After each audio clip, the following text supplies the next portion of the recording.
I quietly had high expectations for the Frighteners. Peter Jackson obviously made the Middle-earth movies, the first three which were spellbinding, but early in his career he was the director of splatty horror comedies.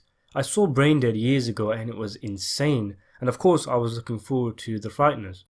Michael J. Fox plays a man who was involved in a tragic car accident which killed his wife. After this near-death experience, he gained the ability to see and speak to the dead. He uses this ability to befriend three ghosts, one a geeky guy, one a funky black dude from the 70s, and one a judge from, I think, the Wild West, and sends them to houses to haunt them and sells himself as a ghost hunter for cash. Meanwhile, Trini Alvarado and Peter Dobson play a couple experiencing supernatural activities in their homes, a bit like 1990s Ghost, and the latter dies and tries to use Fox's ability to communicate with his wife, again like 1990s Ghost. Meanwhile, in a creepy old mansion, an elderly woman keeps her a bit less elderly daughter locked up away from the outside world, where she probably suffers from abuse and neglect. Meanwhile, some spooky demonic cloaked figure is going around killing people, and Michael J. Fox, because of his abilities, might be the only person who can stop him. So there's a lot going on, but it all ties together quite nicely. There are some nice twists and surprises, and I was a bit taken aback at how engaging the story was. I didn't really come for a good story, I came for, scares and laughs and practical effects and gore. The story was really well done, and I was genuinely invested in what was going on and rooting for all the characters you're supposed to root for.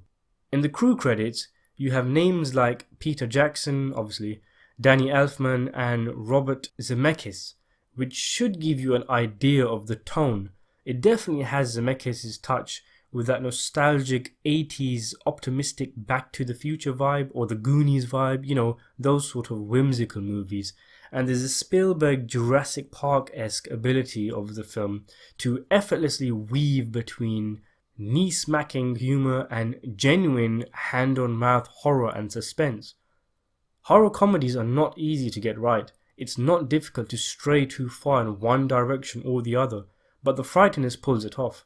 It's very funny, it has some really funky characters, but it is also quite scary, and there were moments that I was actually quite sad about, which stems from the fact that the movie does well in making you care about its characters.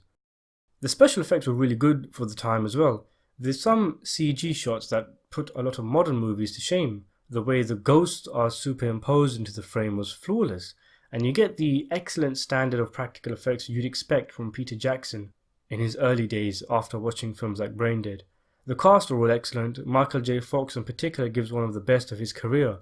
And there's some surprises as well, like R. Lee Ermey's dead drill instructor who protects the graveyard. There's not a lot not to love. I can't say I was a fan of Milton Dahmer's character though. He was just so weird and yet underused and kind of felt out of place. It was like at this point the movie wanted everyone to have some kind of wacky quirk, but they went too far with the Dahmer, and it would have been better if his character was scrapped from the picture. The Frighteners is a fun, exciting and scary movie. It's clean fun with a well developed story and a cast that is on point. I give it a 7 out of 10.